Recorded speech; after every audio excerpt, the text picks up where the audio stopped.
Episode 2, The Ultimate Prize.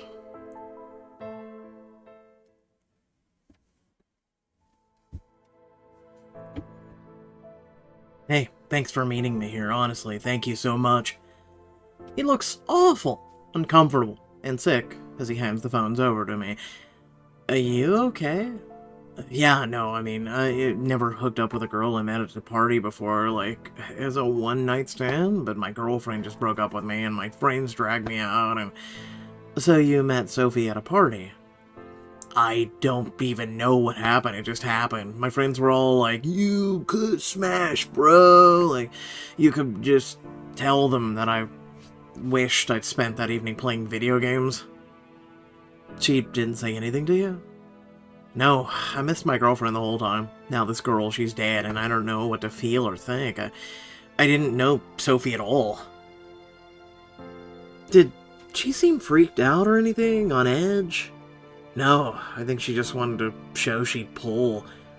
Maybe you should talk to someone? I don't know. What are the college therapists gonna do? Offer me 3 sessions and pat me on the head and send me on my way? He tucks his hands in his pockets, looks down at his boat-sized sneakers. He shakes his head. He doesn't seem like a bad guy. But he could be faking. I feel sorry for him. I can't believe Sophie... it's Sophie. Let's think about it. I'll go with I feel sorry for him. Hey, I'm gonna go. This whole thing has screwed me. But you know how to reach me? Yeah, sure. He shuffles away and I angle my gaze back towards the memorial.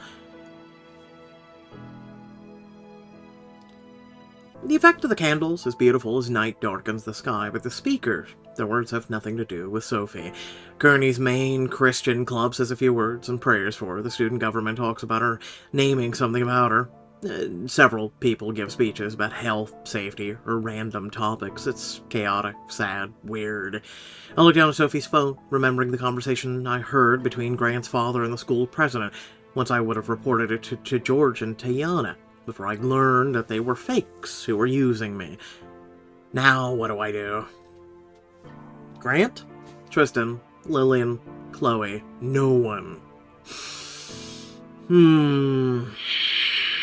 Tristan. I text an abbreviated version of what I overheard. His response is immediate.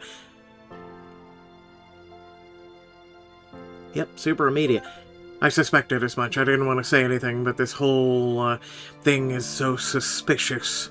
We need to find proof and bring him down. Regardless of Grant, what's right is right, and justice will never be found through regular means.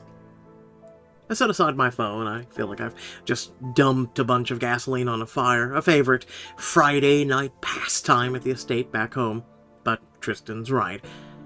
How often do powerful men receive jail sentences, even when it's proven beyond a doubt what they've done? Just then, messages start coming in.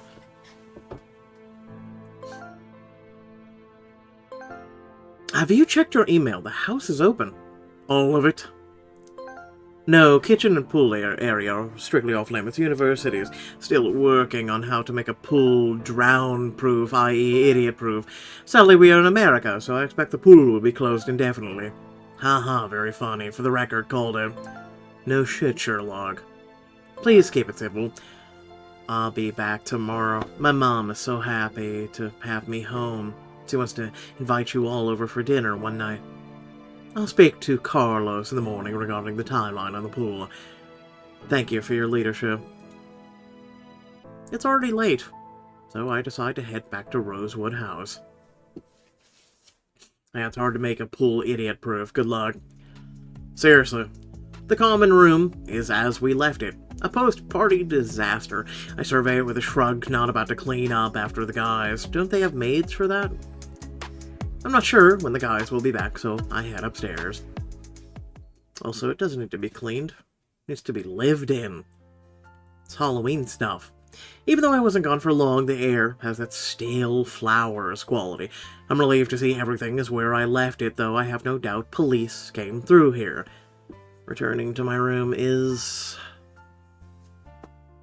a reminder I'm not home. I flop down on my bed and stare up at the ceiling. Everything about this semester has been such a mess. It's be a wonder if I don't fail every class. I can't believe I'm in this position. I've always been an overachiever. Studying used to be my life, and now my life is getting in the way of studying. My phone chimes. I sigh as I see this notification is from my brother. Speaking of... Hey sis, I'm all checked in and I wanted to say that I'm safe. It's okay. It's, soon I'm not supposed to have contact with anyone from my past life during treatment. I'm glad you're safe. Do you like it there? It's rehab. Do you want to visit? I look up from my phone, pondering my options. Do I want to visit? Carter implied that soon I won't be able to do so, and maybe checking in on him after Seattle debacle isn't a bad thing. Yes. Tomorrow, okay? Perfect. It will be, before I start treatment.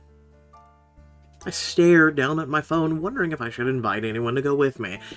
I want to invite someone, go alone. Yeah,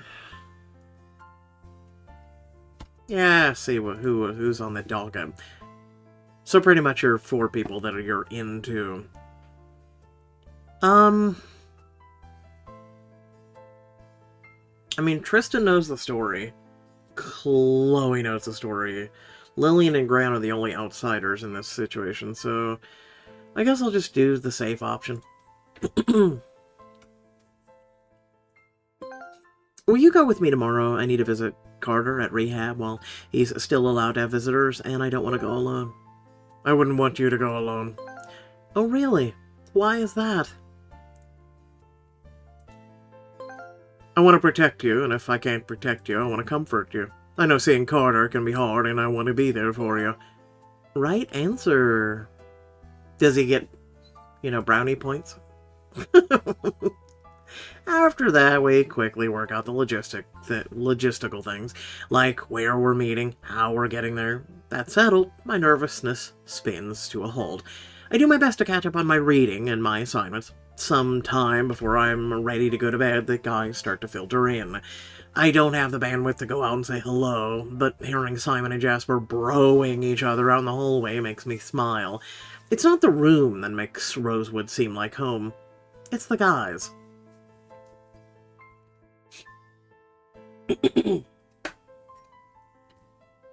I stretch out, yawn, glorying in the feeling of being well rested and waking in my own bed. Giving myself some time to wake up, I emerge from my bed and take a shower. I wash, dry my hair carefully so it doesn't get all frizzy.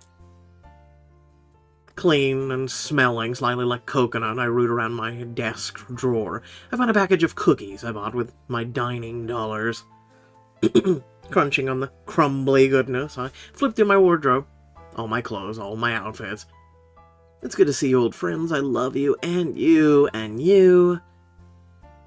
I sigh and tug a few things off the hangers. Sometimes it's so hard to pick the perfect fall outfit. I just have so many good cozy clothes. I'll be the judge of that. Sweater and mini. Leather jacket and mini. Autumn leaves, princess. It's okay. Jeans and basic sweater. Okay, so there's all 3 of these. I like that one, but I also like the princess one. I guess I'll go with that one. We need to get rid of that cap on her head, though. Oh, thank God. Cloche Foxy. Newstown Twisted. Derby. Brett. Fedora. Reddington would say hello to you. Beanie Black Classic. I kind of like that one, but I think the Fedora. Like, this one isn't bad, but I think I'm gonna go with Fedora. Might change up the hair a little.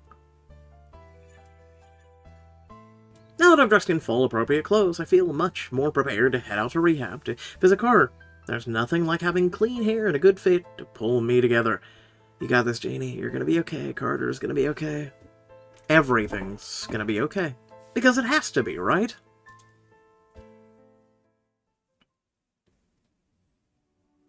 That's how a lot of us get through life, just saying, hey, it's gonna be okay, right? We put on a fake smile. Tristan and I step in. I look around searching for Carter.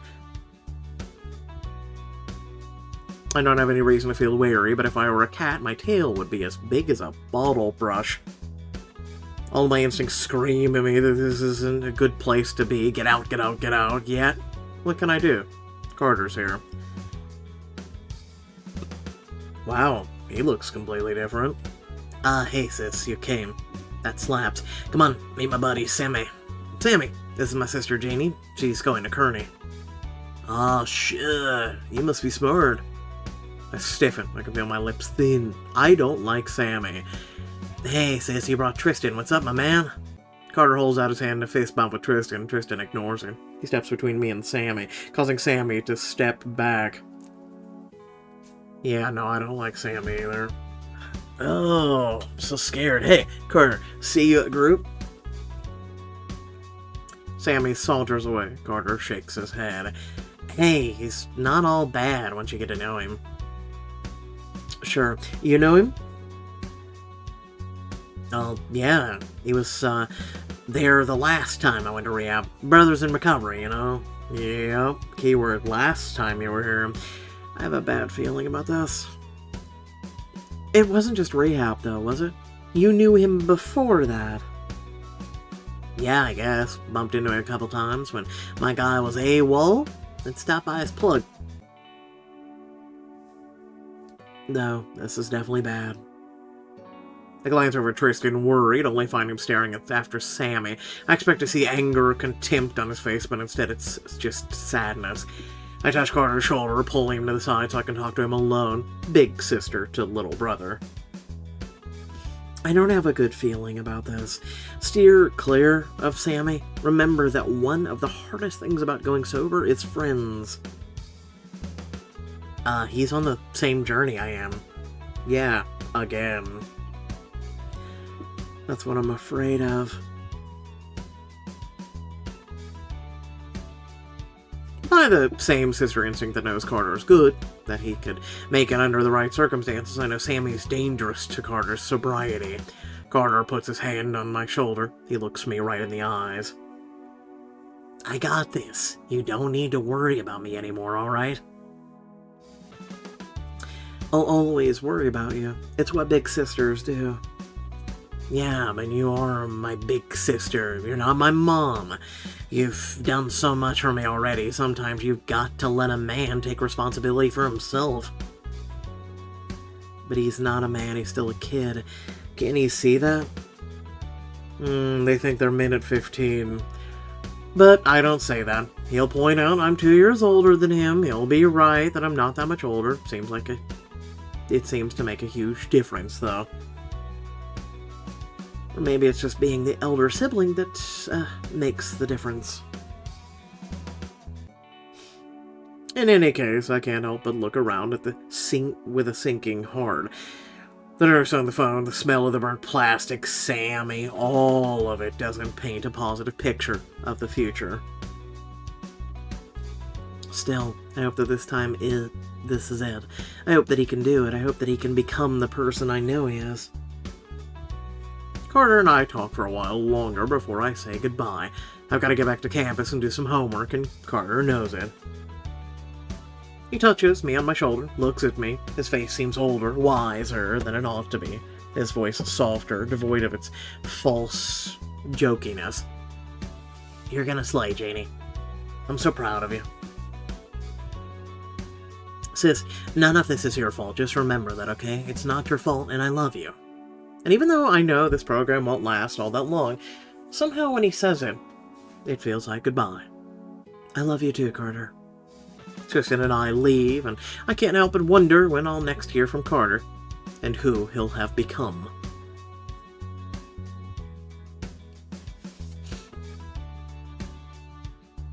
By the time I get back to Kearney, I've missed most of my classes, but at least they were lectures, which means I can grab notes from someone and it'll be okay.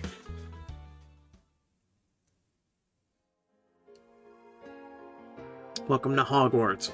Since Rosewood Kitchen is still out of commission, the guys decide to meet up at the dining hall for dinner. They collect their trays and their food with the attitude of disappointed anthropologists. They find a large table near one of the windows, gathering in the sliver of natural light. I think this is mac and cheese. Are you sure? Nope. What kind of vegetables do you think this is? I just wish I had a beer to knock this back with. Sadly, alcohol is not served in the dining halls. Too many under 21s. Children. Be gracious, everyone is young ones. It's not the dining hall employees' fault the food's gross. They're underpaid and overworked. The sandwich bar is also usually a good bet. Can't go wrong with your build-your-own sandwich. You sitting with us? James expecting a call? James looked up from his phone. He isn't a compulsive checker, so Lillian's question seems reasonable. He also seems tense. My parents just flew in. My mother wants to do brunch in the city. My father's attending this party. Rick Orton's? My parents are practically Grinch green with jealousy. They didn't get an invite. Of course they didn't. They're bankers. Sophie's father is hosting a party within days of his daughter's death. I like how we got ballsy for one, bold for the other. What a horrible man. No, I'm going with horrible man on this one. It ain't even twisted. Oh, Rick Orton. Man slicker than snot. All he's doing is trying to broker a deal between the land your folks own in North Dakota and Ronan Travis, the CEO of Energexus, the oil company. That's why my parents are going. When money talks, my parents are always willing to listen. Ronan Travis is Chloe's dad. Didn't Jasper's parents hire George and Tiana on his recommendation? You are anti-capitalist.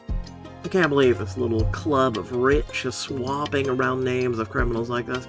I hate how wealth induces these people to think they can get away with anything. It's because people think the world revolves on money. If Sophie's dead because she became involved in her father's business, which is what Grant's father asserted yesterday, then that business involves hooking up people so they can broker deals, maybe I should go to this party. Then, it occurs to me that if Chloe is going to testify against her father for this unsavory practice, she already knows people in law enforcement willing to go after the wealthy when they break the law. If I could get real proof that Sophie was killed because of her involvement with her father's business, maybe Chloe can introduce me to whoever's handling her case. Maybe I can get the law involved. On one hand, it's not my job to avenge Sophie or find out who murdered her. I'm not Poirot nor Miss Marple, after all. Who the hell was those names? But on the other hand, if I don't do it, who will? And if I don't do it, it will mean that someone got away with literal murder. And there's enough injustice in the world without me adding to it. I want to go to this party. I want to meet these people. The table falls silent. The guys all stop eating and look down at their plates as if embarrassed. When I glance up over at Lillian, she looks as confused as I feel. What's wrong with going to a party? Women don't attend Rick Orton's parties. You are absolutely forbidden to go. Me? Or her? Both.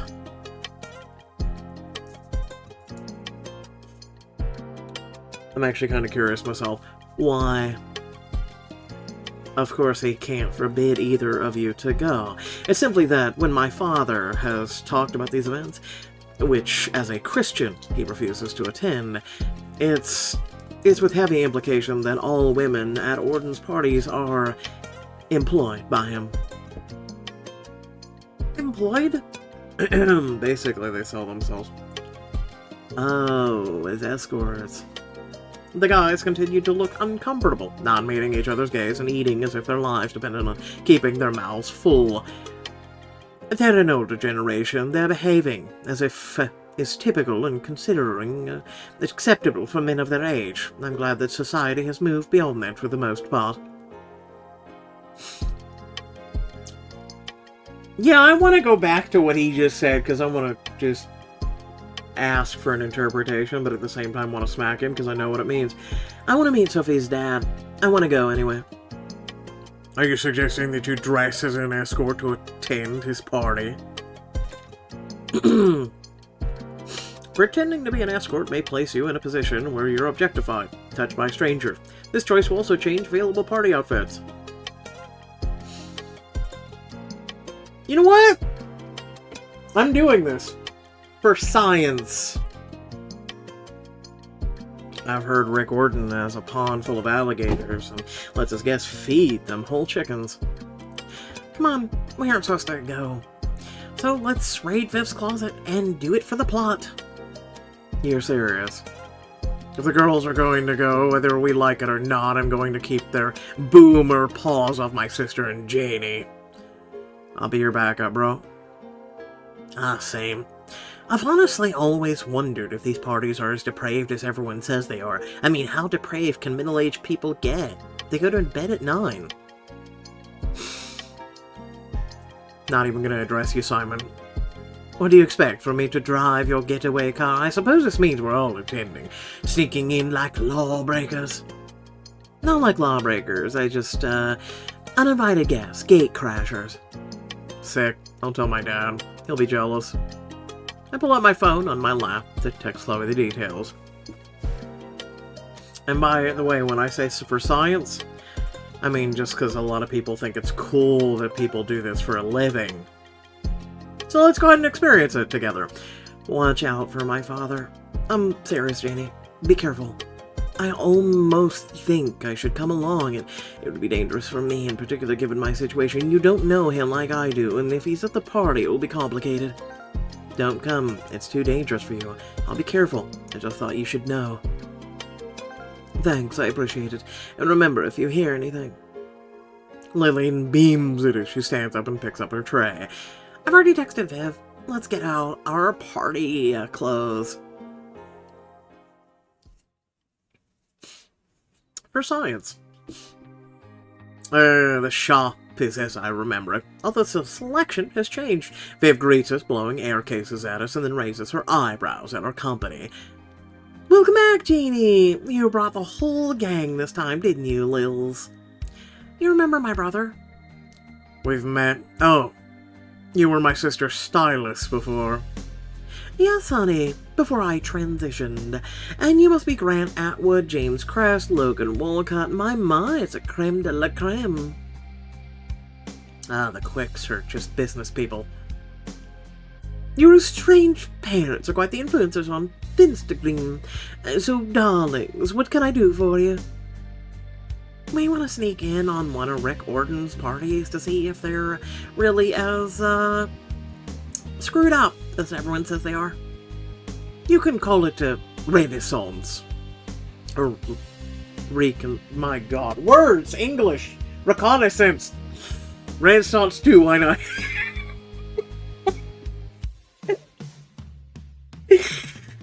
Oh boy. Please, Viv.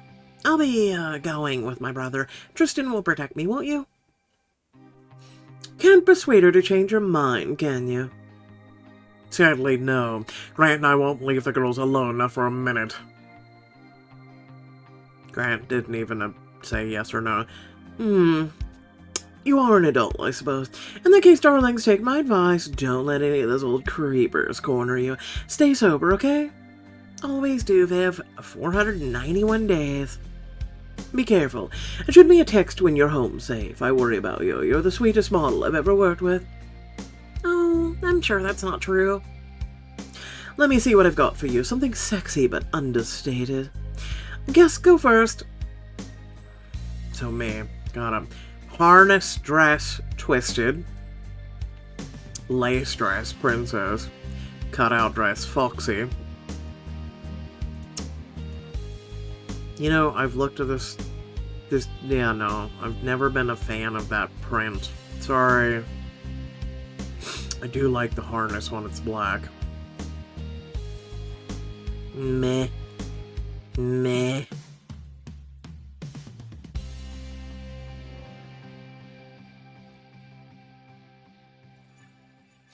Long and blonde, vintage wife. Bubblegum girl. Jesus.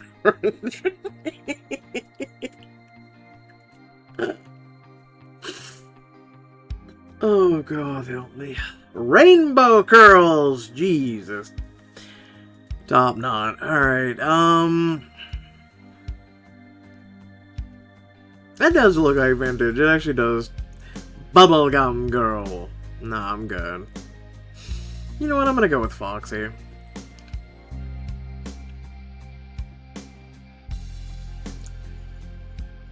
Oh, I choose everyone's outfits. Jesus. Alright, fine. Heartbreak. I'm not gonna lie, that actually looks cute on her. Why not?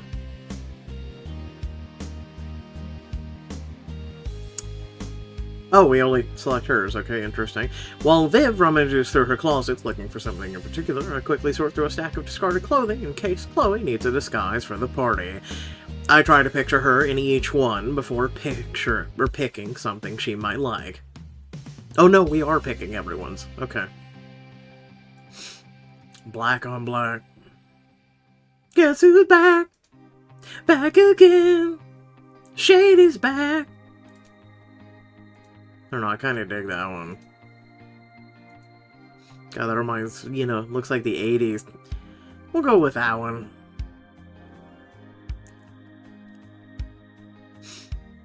Good. I think Chloe will look good in this. I hope she'll like it. I stuff the clothing into my purse. It'll be rumpled, but at least she'll have an option to change into at the party. And now for the men folk. I didn't think you had any men's couture. Oh, you would be surprised. So many of my clientele come in their dates and just subpar, poor things. Imagine appearing in public with someone who looks like he just doesn't give a damn, and there you are in Italian pumps and French dress. Linen cut, silk flex, casual. No, I kind of like his bushy hair. I kind of like that one. I wouldn't mind going with the silk flex if his hair was bushy. I kind of like it.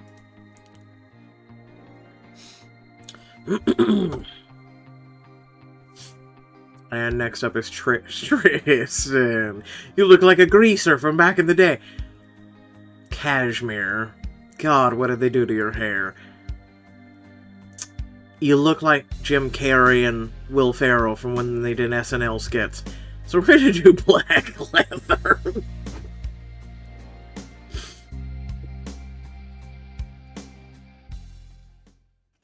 Okay. No, we don't get to do everyone else? Oh. I was hoping Simon would stop wearing shorts to show his hairy legs.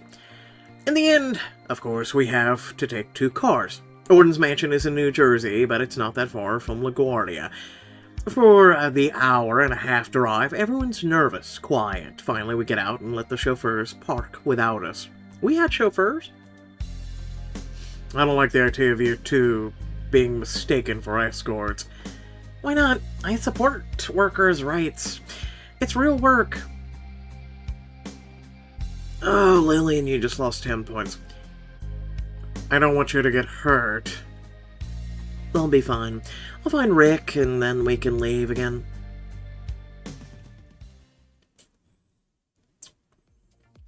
I'm not going to have the talk with you guys right now about this. If you want to know, ask me in the comment section. Well, the individuals mingle with beautiful women close to my age, all of whom suspect are paid to be delighted and entertaining.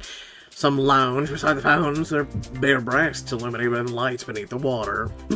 Caviar pastries covered with real gold flakes, smoked salmon, Kobe beef with white truffle shaving, shrimp-filled avocados, champagne are being ferried in by the truckload.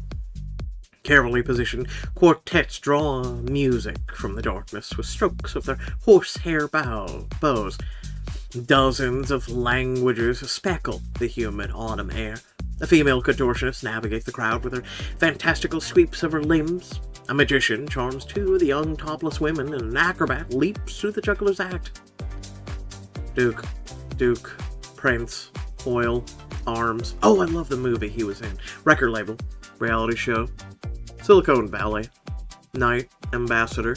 Oh, and I think that guy is a king, or maybe a dictator. As my father's here, I need to go pay homage. I'll be right back. I'll tag along with you, James. I have a bad feeling about this place. Oh, come on, I'm starving. Let's go check out that snack table, right, Jasp?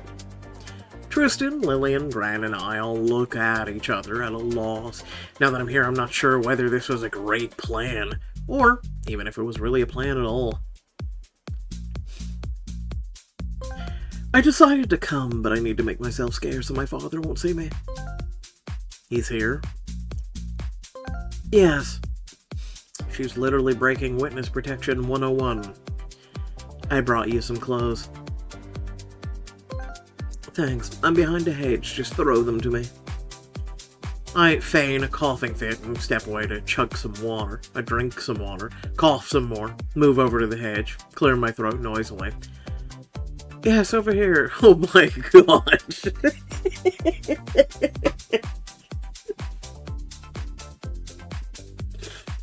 She looks like Miss Cleo. Call me now. Yes, over here. I shove the outfit through the dense layer of trimmed cedar. Got it, thanks. I took a sip of water, fanned myself with one hand, and then returned to the group. You okay?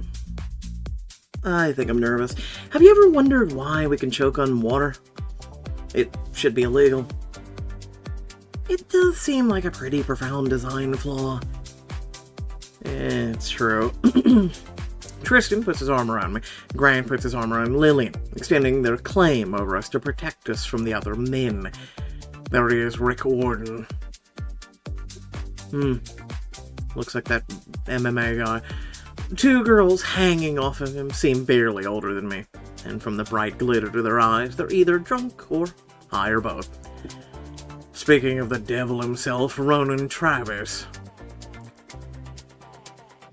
So, that's Chloe's father.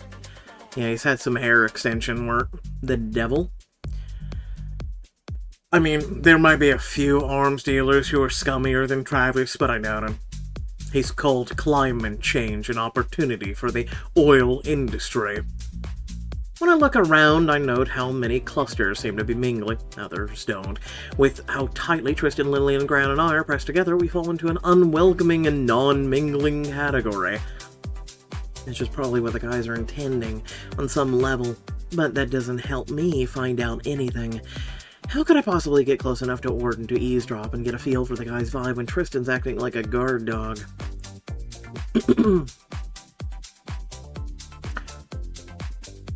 You know what? I'm gonna tell the truth. We're all in this together, right? I want to hear what they're saying, but I'll never be able to get close with you guys acting like bodyguards. I really don't think you should be out there. Those guys, they aren't good guys, Janie. I hate to say this, but I don't want to come off as an overprotective or controlling, but I agree with Tristan. You don't want anyone to think you're available. You two should trust me more. I can handle myself. That's what everybody thinks. Both guys look resigned. They exchange suffering exchanges and looks while they're unwilling to let my logic sway them. I'll be right back, okay?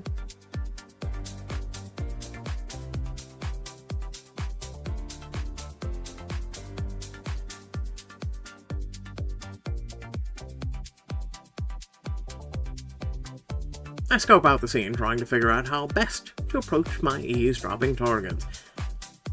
Rick Warden waves his hand, and two women dressed in loincloths with palm frond bras come pull back a curtain to reveal a throne. He sits down, waves to Travis to pull up a chair beside him. One young woman fans him like he's an ancient king, and another feeds him grapes. Wow, I can't even... His display is too overt. At least all the foliage and decoration around the throne makes it easy to sneak up so I can eavesdrop. I slip away, moving to the party's periphery. Chloe joins me wearing her new outfit.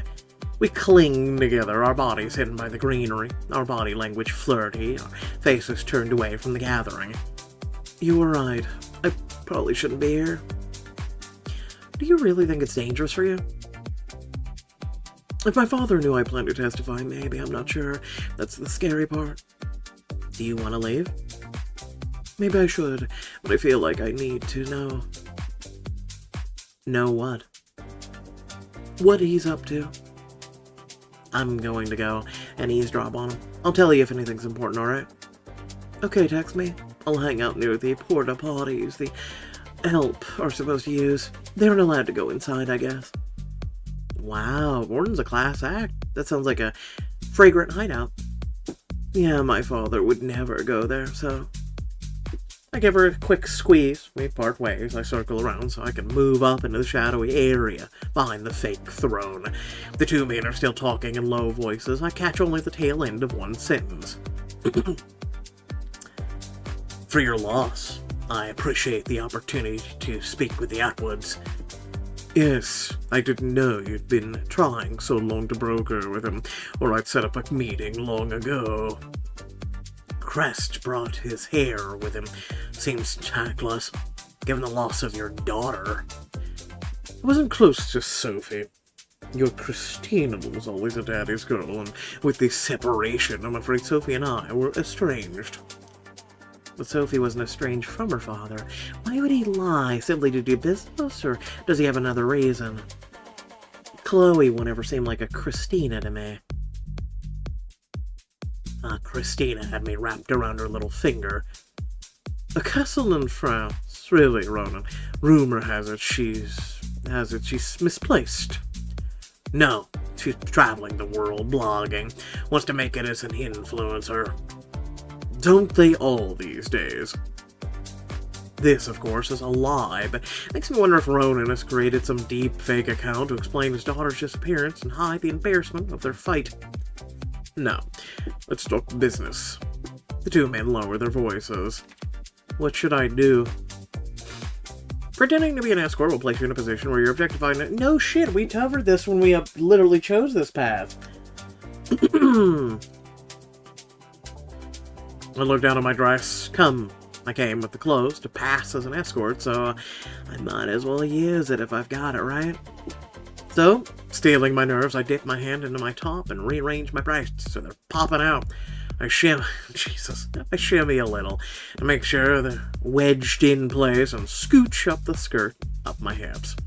I'm prepared. I circle the two men, sidled forward. Both men gaze at me appreciatively, but also absently, like I'm about as interesting as a new piece of abstract art. I pause in front of them, slowly stroke one hand up my body, and bring it back down between my breasts, down to my thighs, and tease at the dress's hem. Are you a new girl? How'd you know? Is that obvious?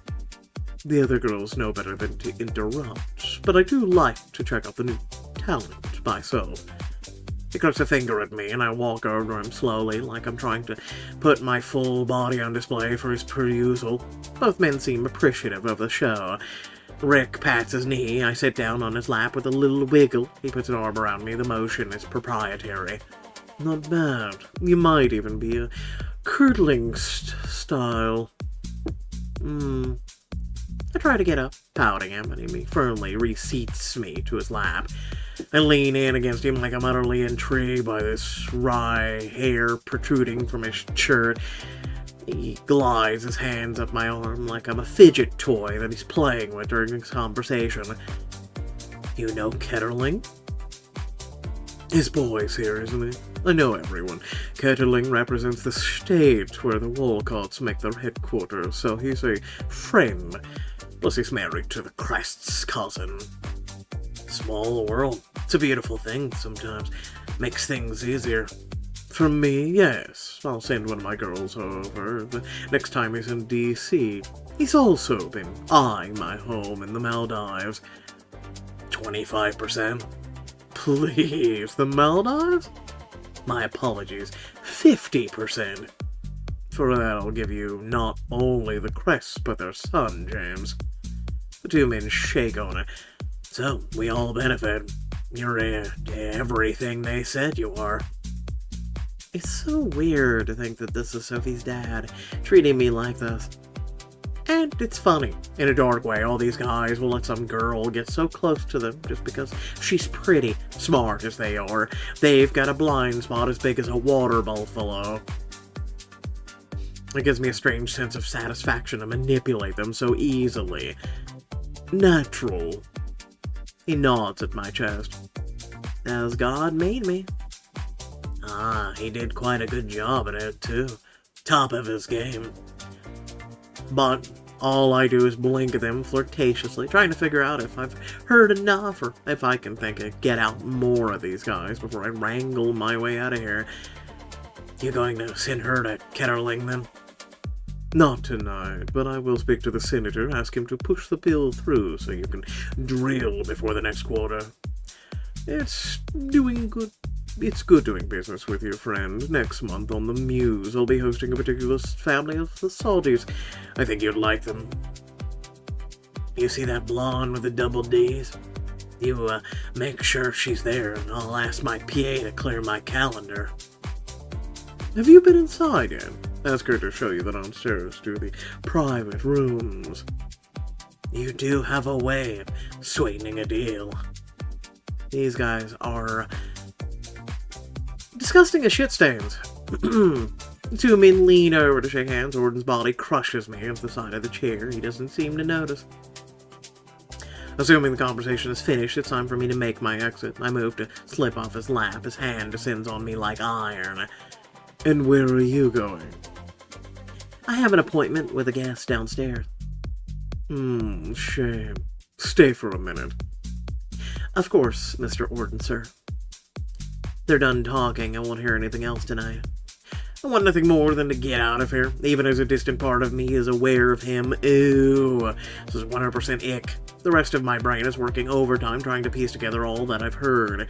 But nothing that I've learned points toward Sophie's death. Why would she have been murdered?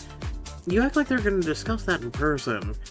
In fact, her father didn't seem to care at all. Which is just... I'm going to go with effed up because it's both suspicious and sad. Sir, the guest is waiting for me downstairs. Just a minute longer. You smell great.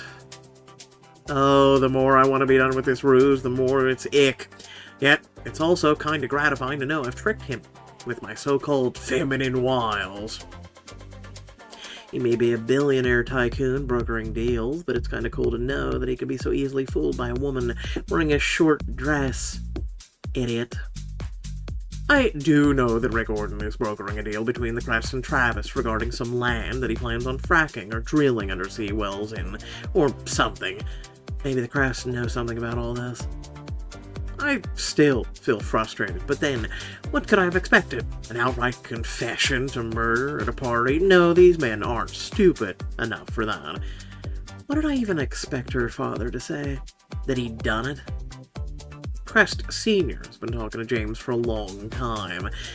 Could it be that he's taking James into the fold, that he's telling James all that James needs to know about the deal? James is a senior, after all. He'll be involved in his father's business soon, so maybe he does know something about this. I have a gut feeling something inexplicable there, but Sophie's death is connected to the deal between Travis and Crest, but how? Who did it? Why? And how did I get the evidence to prove it? As always, I'm in way over my head. Oh, shit. Hi, George. How are you? Mr. Orden, sir, I hate to interrupt you during your party, but unfortunately there's a small matter that needs your immediate attention. It had better be important. Oh, we assure you it is.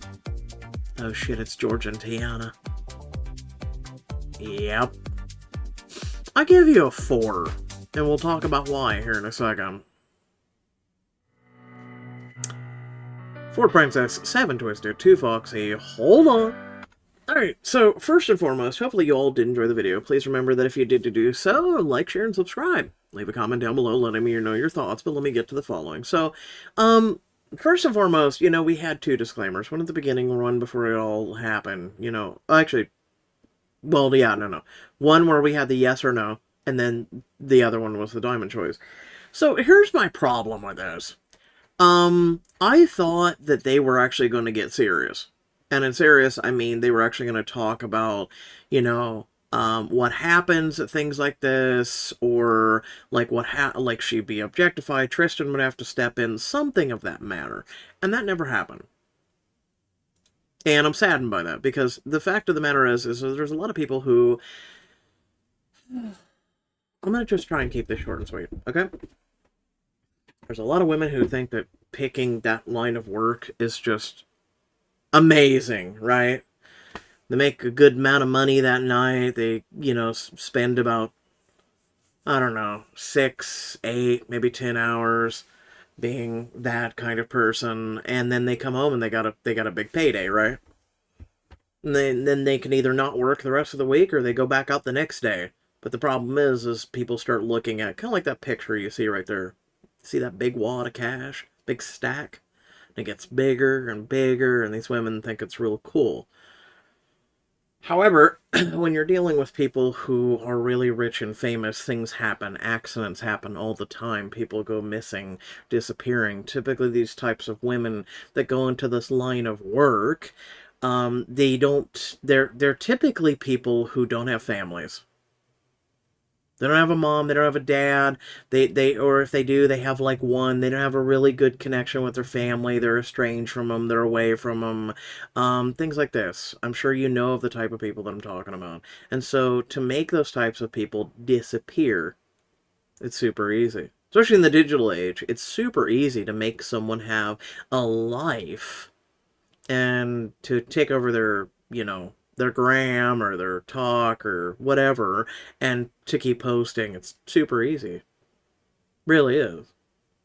Or to just disappear. Again, super easy. It's the digital age. It's easier now to make someone disappear than it was 10 years ago. Not even kidding. As a person who constantly raises awareness and advocates for things like this, it's not great. Right, you're objectified, and kind of like that moment of, he brought his hand down like iron. There are people who will literally and figuratively do things to you, and it's their party. And if you make a scene, oh no, no, you don't. And as a person who's known women who get involved with this stuff, it's not all fun and games. It's not the quick payday that you think it is. And a lot of people will sit there and go, well, yeah, but she, as a person who's, like I said, raises awareness, advocate, there's a lot of people who are barely got 2 brain cells to rub together, and they're like, yeah, but she makes more money than you. You're just upset. No, I'm not. I'm upset because of what they're doing in the grand scheme of things. And again, it's a talk for another time, but again, there's a lot of wrongs to it, and, it's just... Again, I could have this talk with you for hours. This is something that I'm very passionate about, and something that is very close to my heart.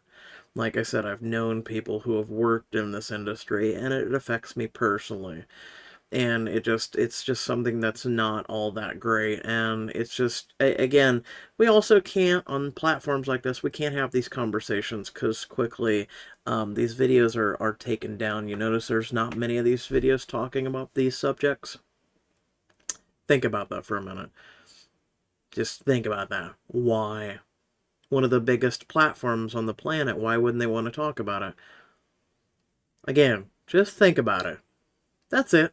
At the end of the day, just think about it. If you need to ask any questions or comments, leave them down below, and I will be glad to reply to you. Otherwise, thank you once again for watching. Hopefully you guys enjoyed, and I'll catch you all later. Peace out.